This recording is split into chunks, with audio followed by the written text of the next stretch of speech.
Howdy folks, and welcome to another episode of Mingles with Jingles. This week has been more than a little emotional. Let's talk about the adpocalypse. You might have noticed, and I mentioned it in last week's episode of Mingles with Jingles, but I've only since then done a bit of research. You might have noticed that several of my videos have been getting demonetized by YouTube's new bad boy bot that basically Google have designed to vet everything on YouTube for them, because it's just not possible for somebody to do it personally, regardless of how many people you employ. This, as you may or may not be aware, is as a result of several of the largest advertising firms pulling their money, or threatening to pull their money from YouTube, because the brands that they represent don't like the kind of videos that their adverts are appearing in. It had been estimated that Google stood to lose anything up to $750 million in advertising revenue if they didn't do anything about the situation. So in that respect, you can kind of understand that Google do have a fairly substantial investment to protect. Some of the brands that have threatened to pull their money, or have pulled their money, include major banks like HSBC. HSBC, of course, famous for laundering money for drug cartels. No, really. They were taken to court because of it, and of course nobody went to jail. All they did was get a fine and have their wrists slapped. But yes, laundering money for drug cartels. You see, it's perfectly fine for a major brand like HSBC Bank to fund terrorism and drug cartels. They just don't want any adverts for their bank appearing in videos that have been uploaded by terrorists or major drug cartels. Yeah, I have no doubt that this video will also be getting demonetized by YouTube, and you know what, I'm just getting sick and tired of arguing with them. I have basically worked the last 2 weeks more or less for free, because almost every single video I have uploaded for the last 2 weeks, something like 85% of all the work I have done for the last 2 weeks has been demonetized by YouTube, while their bot learns what is and what is not advertising friendly. You see, as I mentioned earlier, it's just not feasible for humans to vet everything that gets uploaded to YouTube. There's just far too much content that gets uploaded every day. So what Google have been doing is they've been writing a bot, basically an AI, that's going to do the job for them. Now, I don't for a second pretend to understand exactly how this works, but to give an example, it's kind of like, I don't know if you've ever used voice recognition software. It almost never works well straight out of the box. You have to train the voice recognition software first to recognize your voice and to make allowances for the way you speak. And once you've trained the voice recognition software, it actually becomes very, very good. And apparently, this, in a very, very simplified form, is the reason why Google's bot has been going crazy with the ban hammer over the course of the last month or so. At the moment, it doesn't really know exactly what is and what isn't advertiser friendly, and so it's just going nuts, and it's demonetizing videos left, right and centre, and then it's learning by being told when people appeal the decision that actually, no, this is fine. Yeah, you've gone a little bit crazy with the ban hammer here, this one's fine as well. And it's that learning process that is causing all of the nightmares for people like me who make their living by uploading videos to YouTube. You see, as I mentioned, there's an appeal process. And this appeals process is apparently part and parcel of the whole learning package for the AI. When somebody appeals the decision to demonetize one of their videos, the video gets reviewed, and then a person decides, actually, yep, there's nothing wrong with that, and the video is then cleared. And as a result of that process, the bot learns what is and what isn't okay for advertisers. The problem is that that appeals process is done by people, and it takes time. It has taken less time than it was this time last week. I've definitely noticed that. This time last week, it was taking anything up to 4 days to get your videos cleared and to have advertising restored to them. This week, it's taken 2, maybe 3 days if you're unlucky. But the problem here is that every time I upload a video, it gets all the views that it's ever going to really get over the first 2 or 3 days that it's live. So if the video's been demonetized for the first 3 or 4 days, I'm basically doing it for free. And it's been like this for the last 2 weeks. I did try to get a little bit sneaky with the whole process. I thought, well, what if I just work like crazy for 3 or 4 days and I produce double the amount of work, 2 videos. So I've got a video, for example, ready to go for tomorrow, but then I've done another video and I'll upload that, but I won't make it public. I'll have it unlisted. And then tomorrow I'll do another 2 videos and I'll have one of them go live the following day, but the second video I'll also upload but keep it unlisted. And I'll do that again the next day, and I'll do that again the next day. And when it comes to day 5, I've had a whole bunch of videos that have been uploaded to YouTube, monetized, but unlisted, so nobody's looking at them for 4, 3, 2, and 1 days. And so I take the one that's been up privately for 4 days, and then I publish it, make it live. That'll be the next day's video. And so on, and so on, and so on. So I've got enough backlog of videos up there that every time you see a video 4 days from now, that video has already been on YouTube for 4 days. And guess what happened? All of the unlisted videos were absolutely fine.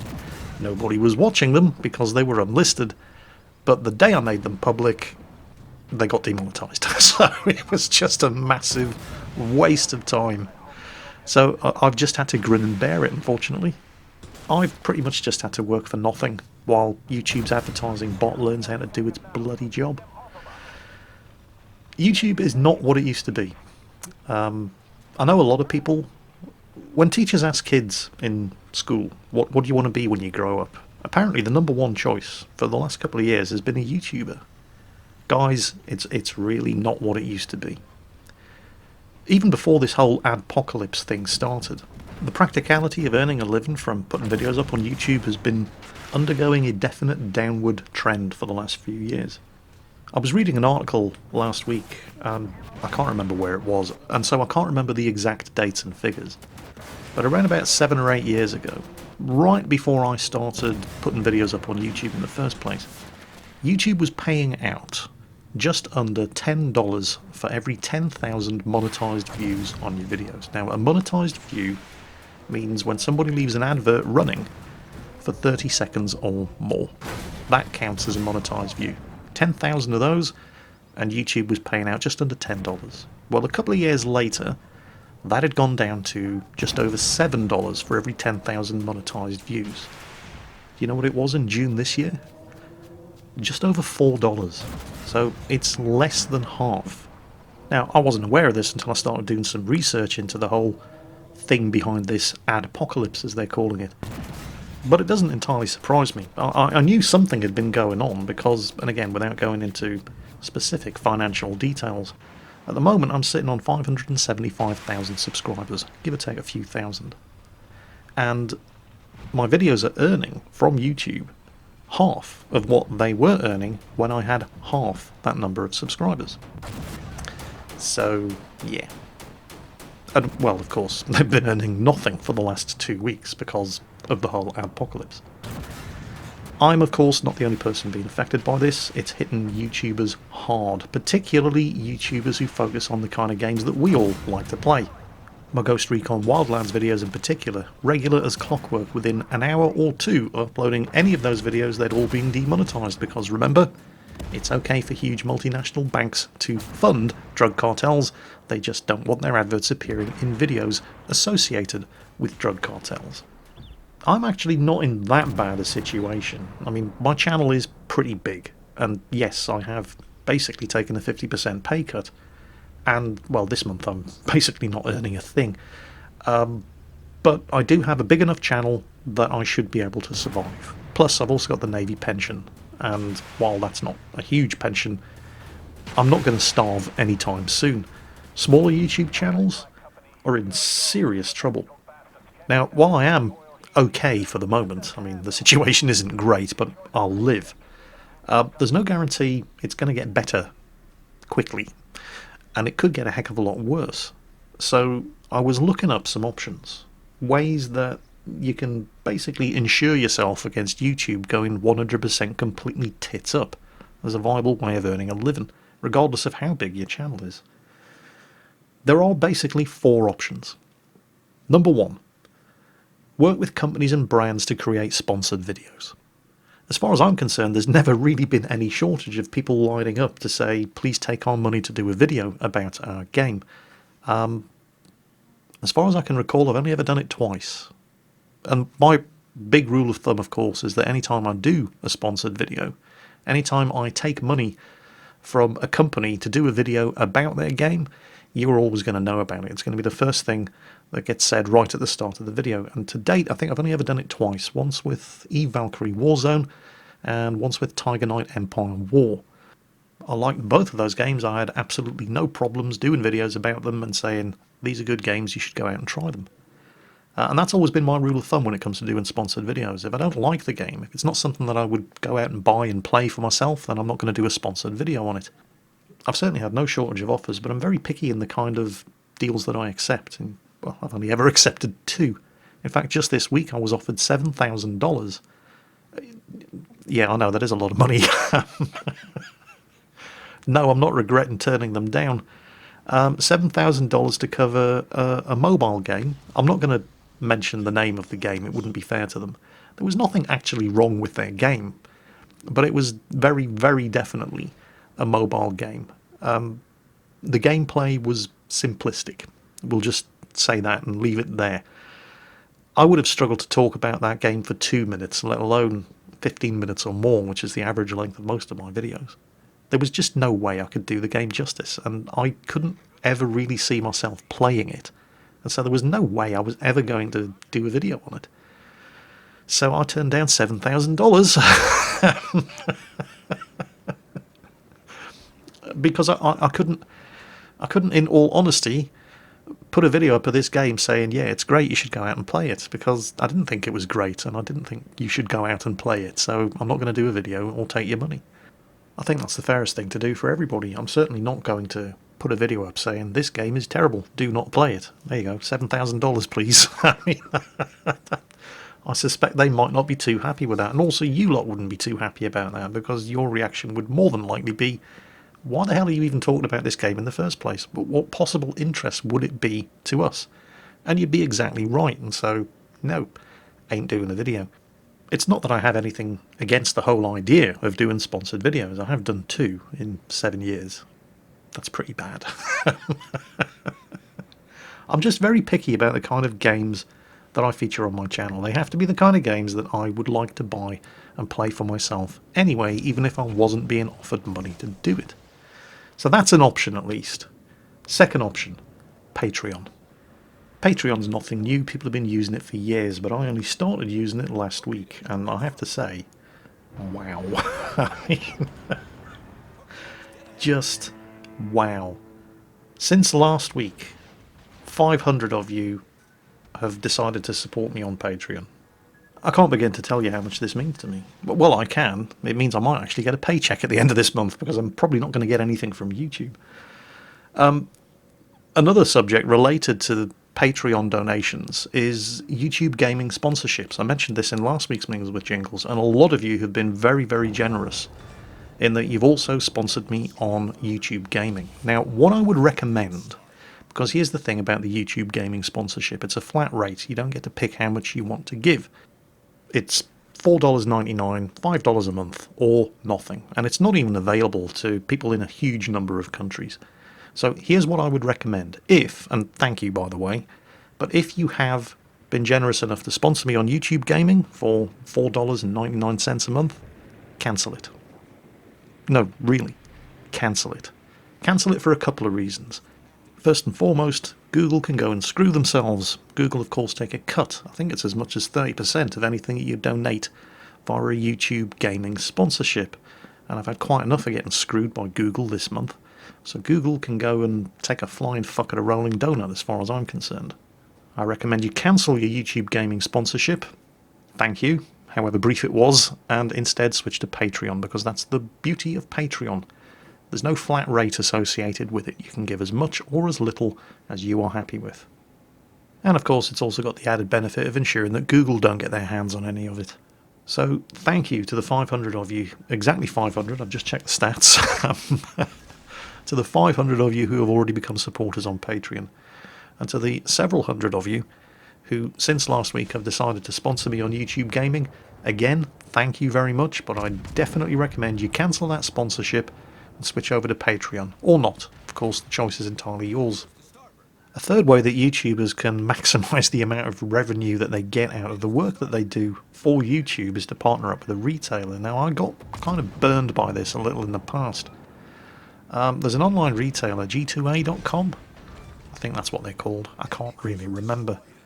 And a number of big YouTubers do have partnerships with them. The way it works is every time you buy something from this retailer, the YouTuber that forwarded you to their website gets a small cut of the profits. It's a fairly simple process. G2A.com, however, I think my affiliation with them lasted about a day. Because as soon as I announced it, because I really didn't do any homework on the subject, I just thought, well, I know other people use them, so they must be okay.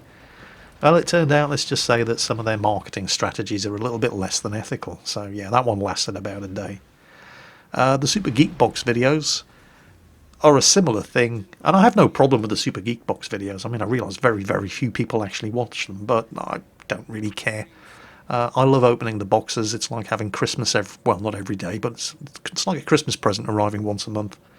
And I get a small fee when enough of you sign up for the Super Geekbox program as a result of clicking the link in the video. I'll be honest with you, it's pennies, right? You're never going to earn a living from opening Super Geekboxes. But I'm going to keep doing them because, well, I like Super Geekbox. I like getting them every month. I like opening them and seeing what's in them. And it's a free bonus video every now and then for you guys as well, so everybody's a winner.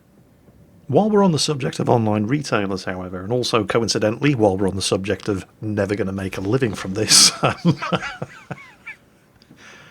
I am crap, I know. There is one online retailer that I have worked with in the past, and I do trust. Actually, now's probably a good time to explain. Here's the thing. Whenever you see somebody selling, for example, a Steam code for a game that's due to be released in the next couple of months at a big old discount from whatever price is actually being asked on Steam, the first question that you ask yourself is, how the hell can this be legit? How can somebody possibly be making a profit if they're selling it at 20% off what the price is on Steam? So your first suspicion is this code's been stolen, and your second suspicion is it's a bogus code. I'm going to pay the money for this code and I'm going to get nothing, and this guy's going to disappear. And that is what can happen if you're buying from a third party on one of these big name Steam code retailing websites. And yet there are perfectly legitimate discount Steam codes for upcoming games available. And here's how it works. It's all basically done on pre-sales. The retailer will go to Steam and they'll pick a bunch of discount codes for a game that's due out in a few months. Now, they're taking a bit of a gamble here. They're gambling that the game is not going to come out to bad reviews and nobody's going to want to buy it because they've already spent their money and they've got these codes which they then have to sell on to you guys at a discounted price compared to whatever they're being sold on Steam, but at a small profit for themselves. And if nobody wants to buy the game, they're in the shit. Now, I've worked with one of these smaller retailers in the past before, Zenom Games. Anytime I've done a giveaway on Twitch, for example, South Park, The Stick of Truth, when I was live streaming that, Zenom Games donated 3 copies of the game to be given away. They've also given me stuff that I've given away on my Facebook page and here on YouTube as well. So I've worked with them before, I do trust them, I know that they're legit. So while I have been very, very cautious about associating my name with online retailers after I got burned with G2A.com, I don't really have any issues affiliating myself with Zenom Games. So we're going to get the ball rolling with a brand new game giveaway. And when I say brand new game, I mean it's not even out yet, but it will be tomorrow. Worldwide release date, 10th of October for Middle-earth: Shadow of War, the sequel to Middle-earth: Shadow of Mordor. Now, this is not a cheap game. It's retailing on Steam at $44.99. That's in English money. But we've got 3 copies to give away for free. Details are going to be down below in the video description of how you can enter the giveaway to win one of these 3 copies of Middle-earth: Shadow of War. However, if you're not lucky enough to be one of the 3 who wins the game for free, then if you head over to Zenem Games website, again, link down below in the video description, you can pick up a Steam code for the game for $35.99. Yes, that is exactly £9 off the listed price on Steam. How can he ever do it? Well, as we mentioned before, he's gambling that the game's actually going to sell. Hopefully, now that I've mentioned it on Mingles with Jingles, he's got enough codes to satisfy everybody. It's quite interesting, actually, looking at the kind of discounts that are available for these pre-release games. And I think the size of the discount that you can get on a game seems to be tied directly to how successful the game is expected to be. Which does kind of make sense. For example, if you have a look at Call of Duty World War II, nobody expects this to be anything other than a mega popular, successful game. Whether it's any good or not is an entirely different question, but it's going to sell by the bucket load. So that's currently retailing on Steam at $44.99 as well. And you can get a pre-order Steam code for it from Zenem Games, but it's not nearly as big a discount. It's still a discount, you can get it for $40.99. But it's not, you know, almost 25%, which is what you're getting with Middle-earth Shadow of War. So, yeah. Still, you know, money off is money off. Anyway, I digress. Zenem Games, very, very happy to be affiliated with them. And the final way that YouTubers have been surviving the adpocalypse is by making and selling and promoting their own products on YouTube. Unfortunately, I don't upload videos about making jewellery. That's just not really what I do. So, yeah, and here's a delightful bracelet that I made out of paper clips. Buy them at the link. No, that's never going to happen. But I have been getting together with Sammy Hallam, who you may not know the name, but he's basically designed almost all of the channel art for my YouTube channel, my Facebook page, blah, and so on and so on and so on. And if you've ever been down at the Tank Museum and you bought one of the David Fletcher Tank Chats t-shirts, he's also the guy who did the artwork for that. So I've been getting together with Sammy over the course of the last couple of months or so, not realising that the adpocalypse was about to descend, and we've been talking about redesigning the various different t-shirts and mugs and stuff that you can get with the Mighty Jingles logos and artwork on it. So Sammy has been hard at work redesigning a whole bunch of stuff. We've gotten together with Teespring because the primary consideration for us was that you were going to get a good deal out of it. We wanted the price to be low, but we also wanted the t-shirts to be good quality. We didn't want any cheap and nasty thin t-shirts that were going to fall apart in the wash. And also trying to make sure that we could charge as little as possible so as many of you as possible can get your hands on a t-shirt with my handsome face on it. But we're about ready to go very, very soon. Certainly not yet, but more news on that as it becomes available. You may have gotten a slight preview, by the way. In one of my recent Super Geek Box videos, I had some of the artwork that Sammy's done being displayed as my desktop wallpaper on my PC in the background. And I might slip some of it into this issue of Mingles with Jingles as well, just as a bit of a teaser. Oh, look at that. How did that get in there? So, anyway, YouTube in general has been going downhill for a very, very long time. And this month in particular has been incredibly tough. But I am in the reasonably lucky position of being a big enough YouTube channel that providing things start getting a little better soon, I'll be able to survive and continue putting videos up every day. Thank you, big time, to everybody who's taken the plunge and decided to start supporting me on Patreon. Thank you to everybody who took the plunge last week and became a YouTube gaming sponsor. I recommend you cancel that sponsorship and switch over to Patreon instead, because screw you, Google. And if anybody out there would like me to do a video on their game, can you please make sure it's a game that's actually good and might actually be of interest to my audience? All offers will be gratefully considered. Considered, you know, not accepted. I do have some standards. Anyway, where does that leave us? Oh, before I forget, it really wouldn't do to forget this. Occasionally, every now and then, you guys gift me in-game stuff, in-game. Obviously, it's in-game stuff if it's in-game jingles. You're losing it, old man. Yes, alright, I know. Via the premium gift shop in World of Tanks and World of Warships. Most famously, when Circumflexers managed to convince a whole bunch of you to send me the premium tier 4 British artillery for my birthday a couple of years ago. Because he's a funny bugger. The Sexton and I ended up with enough of them to field my own artillery battalion. However, what usually used to happen was that if somebody gifted me something in-game, I'd send them a personal message in-game. Well, not in-game. I would send a personal message to their wargaming.net account via the World of Warships or World of Tanks website. But I couldn't figure out how to do it all of a sudden because they've changed something. Either that or I'm just getting even more old and crap than before, which is entirely possible. And so when I popped open my email this week to discover that Asmodeus had sent me the brand new premium tier 8 Japanese battleship, the Key, at least I think that's how you pronounce it. I've no doubt that if I'm wrong, somebody will correct my Japanese pronunciation in the comments. Although, how you do that in written form is beyond me. No, Jingles, it's not pronounced key, it's pronounced key. That's what I said. No, you're reading it wrong. Anyway, we're getting away from the topic. Asmodeus, thank you very much for your very generous gift. Normally, I would have sent you a PM to your wargaming.net account, but, well, I'm crap and I can't remember how to do that. So it's a bit more personal if I thank you and Mingles with Jingles anyway, so thank you very much for that. I've only played one game in it so far. It's been a busy week, but it does seem like a very nice little ship. So, once again, Asmodeus, thank you very much for your very generous gift. All of which does, unfortunately, mean that we are rapidly coming to the end of this week's episode of Mingles with Jingles. I do apologise that this week's episode has really been nothing more than how I survived the adpocalypse, but, well, it's a fairly serious subject, because it involves, you know, the process whereby food makes it from the shop and ends up on my table. It is a subject, if you've seen the size of my belly, that is very, very close to my heart. It's about 6 inches below it, actually. So, yeah, this was something that I definitely had to address, because there's just no way I could continue, given the current state of YouTube, without taking some major steps. So hopefully, everything's going to be okay from here on in.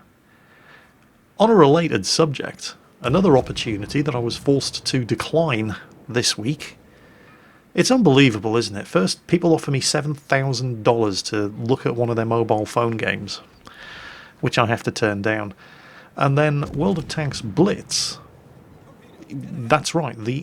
Why is it all the there seems to be a massive amount of money being put into mobile game marketing these days, because the majority of the offers that I have received over the last 6 months have all been mobile games.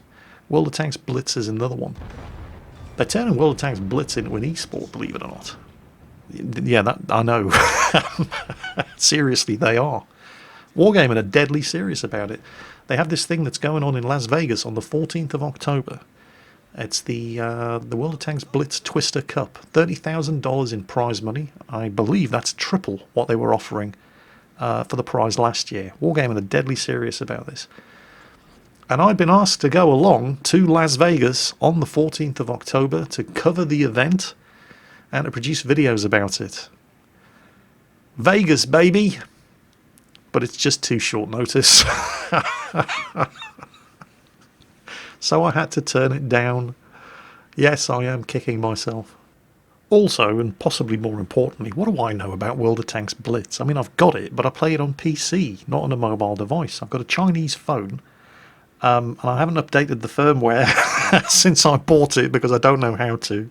Because as soon as you get into the details of the phone, it's all in Chinese. And my tablet is the Amazon Kindle. And if the game's not available on the Amazon store, you can't play it on the Amazon Kindle. Or if you can, it's just far too much effort. So, yeah. What do you mean? Why do I have a Chinese phone? It's the battery. Here's the thing, I never use the phone, right? But I kind of have to have one. So I got sick and tired of charging a phone every day after not using it. So I just had to look for the phone that has the longest battery life, and this thing does not disappoint. Seriously, I can leave this thing on emergency power saving for 3 months before it needs to be recharged. Of course, I'm buggered if I ever need to phone anybody. I mean, it's not that bad, I just can't update it. Yes, I know, I am crap. Why does this surprise anybody? I mean, seriously. I am famous for being shit. Oh, actually, that reminds me. Okay, we're going to spin this episode out for a few minutes more. Funny story time. You might recall, a couple of weeks back, I was talking about going to the Imperial War Museum at Duxford for the Battle of Britain air show. Take the video camera along, get some footage of the air show, film some of the museum. The place really is amazing, and I've only ever been there once, and that was for the Spring Air Day about 4 years ago. So yeah, was really looking forward to going back. And yet, it never happened. Why is that, Jingles? Oh, therein lies a tale. And it wasn't Rita's fault either. She washed my wallet before I was going to Gamescom. So, you know, that one was 100% her fault. But this one was only about 10% Rita and 90% me. Here's what happened. So the plan was get up at a certain time, get dressed, bags packed, jump onto a bus, because, you know, we have to use public transport, and catch a train to London, then the tube across London, and then catch another train to Cambridge, and from Cambridge catch a taxi to Duxford Village, where we were staying in a pub overnight on the Friday, so we could be up nice and early and just catch a taxi from Duxford Village to the War Museum. Nice and simple. What could possibly go wrong? Well, of course, Rita has never been on time for anything in her life, so we left the house late. But that in and of itself wasn't really much of a problem, because we weren't actually going to the museum until the next day. From there on in, pretty much everything that could possibly go wrong went wrong. Well, we got off the bus, we're in town, we're walking to the train station, when I noticed that one of the soles is coming off my shoes. I'm not making this up. When I said everything that could go wrong went wrong, I was not joking. Now, there's a lot of walking around to get around the Imperial War Museum at Duxford. It's huge. It covers an entire airfield. And also, ew. So, great. I'm going to need to buy a new pair of running shoes. Luckily, we're in town anyway. So, I found a sports shop and I said, give me a pair of Slazengers. Bingo. Those will do. Exactly the same make and type as the ones I was wearing. So, bargain. Anyway, new shoes bought. We're now running even later, but, you know, we've still got plenty of time. Let's get to the train station and get on this train. About halfway to the train station, I suddenly realised, ah, shit, I didn't print my tickets out. The tickets for, you know, the War Museum. Fantastic.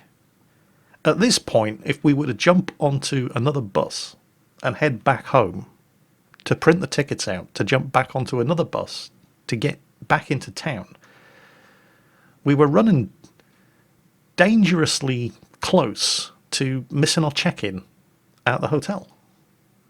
Then Rita had a brainwave. Rita to the rescue. Well, hang on a minute. Can't you use your phone to access your email and just download the tickets to your phone? Genius! Brilliant idea. Why didn't I think of that? Because you're old and crap, Jingles. Yes, that's why I didn't think of that. But anyway, okay. So I whip out my Chinese phone and I try to log into Virgin Media Online to get to my web-based email inbox. I even managed to remember my password on the second attempt, so things were really going well at this stage. Anyway, I've logged into my Virgin Media Online. I tap the email button on my phone to be greeted with the message that the Virgin Media mail inbox is not available at the moment. Estimated downtime? Well, who knows really. So I can't access my email and I have no other option but to go back home and print the tickets out on good old-fashioned paper. Only it's now taken so long that we're now going to miss the check-in at the hotel. Or we could just take a bit of a gamble, go now, and when we get to the hotel, use their internet and their printer to print out the tickets.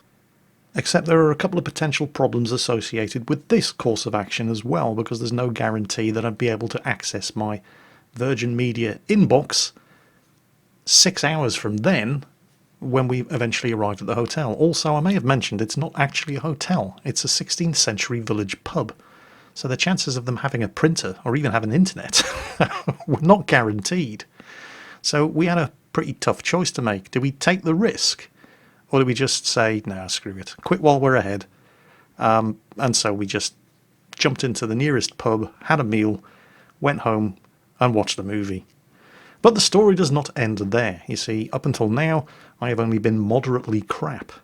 Oh no. The story ends exactly 1 week later, the following Friday, when I'm sitting at home, prepping Saturday's video ready for upload to YouTube, and it's quite late at night, and then my phone goes off. Now, generally speaking, if my phone goes off late at night, it's usually my sister, and she's very drunk, right? And she's got something to complain about.